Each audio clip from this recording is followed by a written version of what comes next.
First, make sure your character is well organized in Photoshop. Separate layers for each part are important. Label and group them appropriately. Save the file. And let's move on. Import your Photoshop file into Character Animator. The program automatically attempts to rig your character based on the layer structure. Fine-tune the rig, labeling layers, and setting up handles for specific movements. Now for the performance, use your webcam and microphone to control your character in real time. Practice making your character wave, blink, and speak, or record pre-designed takes. When the animation is complete, export it as a video file. Ideally, use an MP4 if needed.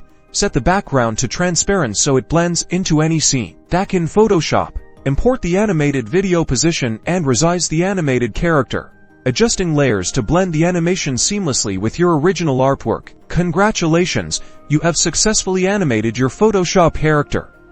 Now, use effects to expand your creative options and get creative. Subscribe.